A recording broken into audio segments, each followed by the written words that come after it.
बोलो जयकारा बोल मेरे श्री गुरु महाराज की जय। मुखो श्री सद्गुरुदेव महाराज जी समय समय पर जीव कल्याण हेतु प्रवचन फरमाते थे। उनमें से कुछ भी अमृत प्रवचनों का उल्लेख यहाँ किया जाता था। प्रवचन गीता में भगवान श्री कृष्णचंद्र जी कहते हैं कि हे अर्जुन, इन आँखों से तू मेरा स्वरूप नहीं देख सकता। यदि वास्तविक स्वरूप को देखना चाहता है तो अंत दृष्टि से मेरे स्वरूप को देख। परमात्मा के दो स्वरूप है, निराकार और साकार। निराकार की ज्योति का दर्शन करने के लिए साकार सद्गुरु का ध्यान करना जरूरी है, क्योंकि जब तक किसी वस्तु का आकार, रूप और रंग की विदित नहीं है तब तक हम उसे कैसे देख सकते हैं। जैसे मानव के स्थूल शरीर में सूक्ष्म आत्मा का निवास है, परंतु इन स्थूल आँखों से आत्मा का दर्शन नहीं कर सकते।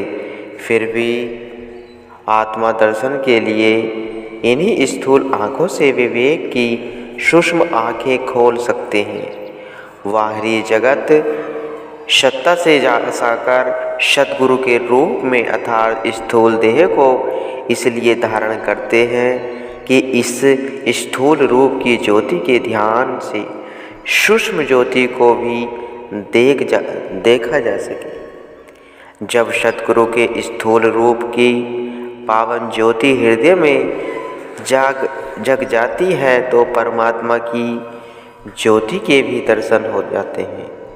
परम संत श्री कबीर साहिब जी फरमाते हैं, मूल ध्यान गुरु रूप है, मूल पूजा गुरु पाप, मूल नाम गुरु वचन है, मूल सत्य सद्भाव। अर्थात यदि परमात्मा की ज्योति को देखने की अभिलाषा है तो सद्गुरु का ध्यान ही मूल मंत्र है। उपासना के लिए सद्गुरु के चरणों की सेवा मूल मंत्र है। नाम जपने के लिए सद्गुरु के श्री वचनों के अनुसार अपना जीवन बनाना ही मूल मंत्र जाप है। और सच्चाई एवं विश्वास से जब काम करना ही परमात्मा को पाने का मूल मंत्र है। तो मनुष्य में यह विशेषता है कि जिस ओर भी वह अपना ध्यान केंद्रित कर ले, वही कुछ स्वप्न अवस्था में अथवा जागृत अवस्था में आकर आकार के रूप में आँखों के सम्मुख घूमते दिखाई देते हैं। जब संपूर्ण ध्यान केंद्रित कर दें तो वही आकार वास्तविक रूप में स्पष्ट दिखाई देने आरंभ हो जाते हैं। यहाँ तक कि कई बार तो एक रूपता की स्थिति भी बन जाती है। अब विशेष ध्यान योग्य बात यह है कि मनुष्य को अपना ध्यान किस ओर केंद्रित करना चाहिए। मनुष्य का वास्तविक उद्देश्य क्या है? मनुष्य का वास्तविक उद्देश्य तो मालिक की प्राप्ति करना है, जिसका स्वयं यह अंश है। उसी अंश में एक रूप हो जाना ही इसकी मंजिल है। अभिप्राय यह हुआ कि अपनी मंजिल पर पहुंचने के लिए अपने ध्यान को भी लक्ष्य पर केंद्रित करना पड़ेगा, तभी लक्ष्य की प्राप्ति होगी। लक्ष्य कैसे मिलेगा? यह स्थूल चक्षु जब अपने ध्यान के समस्त धारा श्री सद्गुरुदेव जी के ध्यान में केंद्रित कर देंगे तो यही स्थूल रूप में श्री सद्गुरुदेव महाराज जी की श्री छवि सूक्ष्म रूप परमात्मा अथवा आत्म ज्योति के दर्शन करा देगी। श्री गुरु रामदास जी भी फरमाते हैं, सद्गुरु से बढ़कर और कोई नहीं, वही परमात्मा का मिलाप कराते हैं। वे स्वयं ही हरि हैं, वे अलग अगम तथा अगोचर हैं। यदि परमात्मा के मिलाप की अभिलाषा है तो सद्गुरु की शरण में जाकर उनके श्री वचन अनुसार जीवन बनाकर श्री छवि का ध्यान करते हुए ही उस दिव्य ज्योति निराकार स्वरूप के दर्शन होंगे। यही वास्तविक मंजिल है जिसे पाना मानव का ध्येय है। जिस प्रकार शिक्षा प्राप्त करने के लिए शिक्षक की आवश्यकता होती है, इसी तरह रूहानी ज्ञान के लिए गुरु की नितांत आवश्यकता होती है। रूहानी पढ़ाई के लिए दृढ़ निश्चय और तीव्र इच्छा होनी चाहिए, क्योंकि आंतरिक ज्ञान प्राप्त करना कठिन है। इसमें जीव की अपनी बुद्धि का काम नहीं है। वेद शास्त्र अरु भागवत गीता पढ़े जो कोई 3 काल संतुष्ट मन, बिन गुरु कृपा न हो। इस आध्यात्मिक विद्या के सम्मुख बुद्धि बल चतुराई सब तुच्छ है। यह परा विद्या है का प्रशिक्षण है, जिसका ज्ञान समय के पूर्ण गुरु के बिना समझ सकना अत्यंत कठिन है। जैसे पुस्तकीय ज्ञान को प्राप्त करने के लिए शिक्षक की आवश्यकता है, क्योंकि जो कुछ लिखा हुआ है उसे समझ सकना मुश्किल है। कई ऐसे गुप्त रहस्य होते हैं जिनका ज्ञान केवल शिक्षक को ही में होता है। उस एक ही रहस्य के समझ जाने पर संपूर्ण प्रश्न का हल सुगम हो जाता है। उस एक ही रहस्य के समझ जाने पर इसी प्रकार आध्यात्मिक ज्ञान की पूंजी पूर्ण गुरु के पास है। गुरु का वचन मानने से ध्यान आएगा। जब ध्यान आएगा तो आंतरिक विद्या की कुंजी हाथ आ जाएगी। परम संत श्री कबीर साहब जी बार बार फरमाते हैं, चल सतगुरु के हाट ज्ञान बुद्धि लाए, कीछे साहिब से होते परम पद समाए।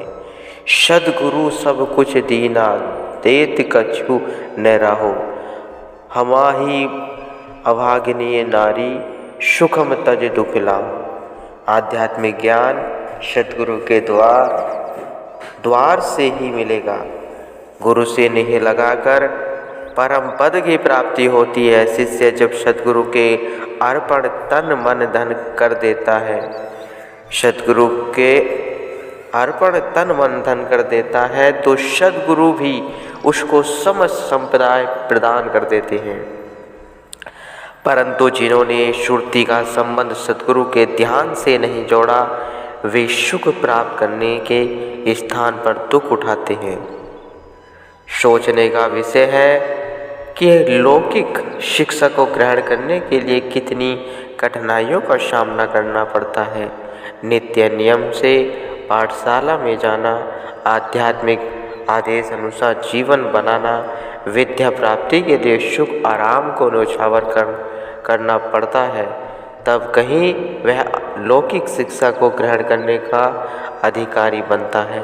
फिर आध्यात्मिक शिक्षा के लिए यदि किसी कठिनाइयों का सामना करना पड़े तो कौन सी बड़ी बात है। इस विद्या को प्राप्त करने के लिए तीव्र अभिलाषा, दृढ़ संकल्प की नितांत आवश्यकता है, क्योंकि सत रज तम गुणों से युक्त इस संसार में हर ओर माया का पसारा है। इसमें विचरण करते हुए जीव की बुद्धि मलिन हो चुकी है। जब तक सद्गुरु की कृपा न होगी, तब तक बुद्धि के मलिन आवरण नहीं उतर सकते। कितनी भी कुशाग्र बुद्धि क्यों न हो, परंतु परा विद्या को समझने में असमर्थ है। कितने ही साधन कर लो, फिर भी सद्गुरु की शरण में जाए बिना इस विद्या को प्राप्त करने में सफलता न मिलेगी। परम संत श्री कबीर साहिब जी फरमाते हैं, केतिक पढ़िए गुने पाँचे पचेबू, मुआ जोग यज्ञ तप लाए, बिना सतगुरु पावे नाही, कोटि न करे उपाय। कितने भी वेद शास्त्र पढ़ लो, योग यज्ञ जप तप संयम साधन कर लो, परंतु सतगुरु के बिना इस रूहानी विद्या को समझना कठिन है। आत्मिक आनंद, मानसिक शांति को पाने तथा आध्यात्मिक विद्या को ग्रहण करने वाले जिज्ञासु को श्रद्धा, विश्वास और प्रेम युक्त होकर सतगुरु की शरण में जाना अत्यंत आवश्यक है। सतगुरु की कृपा ही सर्वोपरि है। संत सुंदरदास जी भी लिखते हैं, परम परमात्मा अरूस आत्मा उपजे है यह अविवेक, सुंदर ब्रह्म ते तोए ते सदगुरु किए एक। मनुष्य की बुद्धि पर यह पर्दा आया हुआ है कि आत्मा और परमात्मा दोनों अलग अलग हैं। संत सुंदरदास जी कहते हैं कि सदगुरु की कृपा ने इस भ्रम को दूर कर दिया और यह दर्शा दिया कि आत्मा और परमात्मा एक है। आत्मा परमात्मा का ही अंश है। वेदों तथा शास्त्रों में भी सदगुरु की महिमा को नेति उजारा गया है और आध्यात्मिक विद्या की खान कहा गया है। सदगुरु पराविद्या के स्वामी हैं। यदि इस ज्ञान की जरूरत है तो आध्यात्मिक पाठशाला में आकर आंतरिक कपाट खोलने का ढंग सीखो और आध्यात्मिक आनंद प्राप्त कर लो। यह मन सभी विकारों और इंद्रियों का सेनापति है। काम, क्रोध, लोभ, मोह, अहंकार, तृष्णा, इच्छा वह 5 ज्ञानेंद्रिय तथा 5 कर्मेंद्रिय ये सब मन की ही सेना है। लेकिन इन सब में से आँख ज्ञानेंद्रिय का मन के साथ घनिष्ठ संबंध है। यह मन के वजीर है। आँख प्रत्येक काम में मन के सहायक है। इसी आँख से ही मन के अंदर हर प्रकार के ख्याल जमा होते हैं। आँख जिस वस्तु को देखती है मन उसी वस्तु में लगता है। मन में जो चित्र या विषय वासनाओं का संस्कार भरे हुए हैं उन सब का अधिकांश कारण आँख ही है। जैसे मन में बुरे विचार आँख के द्वारा प्रविष्ट हुए हैं वैसे ही अच्छे विचार भी आँख के मार्ग से प्रवेश करेंगे। अच्छे विचारों के मन में आ जाने पर गंदे और मलिन विचार स्वयं कम हो जाएंगे। अच्छे ख्याल, सद्गुरु का ध्यान। आँखों को सद्गुरु के ध्यान में लगाने से अंदर की आँख जिसे शिव नेत्र दिव्य चक्षु भी कहते हैं खुलता है। शिव नेत्र खुलने से मन जिसका स्वभाव कौवे की भांति गंदगी विषय वासनाएं खाने का है वह हंस के भांति मोती चुगने लगता है। भजन अभ्यास रूपी मोती ग्रहण करता है। अतः मन का स्वभाव बदलने के लिए सद्गुरु के ध्यान तथा तस्वर की अति आवश्यकता है। इसके अतिरिक्त मन का लगाव जिस वस्तु के साथ हो उस वस्तु को सद्गुरु के अर्पण कर देना चाहिए ताकि मन संसार की वस्तुओं से हटकर सद्गुरु के ध्यान में लग जाए। सद्गुरु का ध्यान आने से ही मन से विषय वासनाओं के संस्कार दूर हो जाएंगे और सद्गुरु का ध्यान अंकित हो जाएगा गुरुमुखो।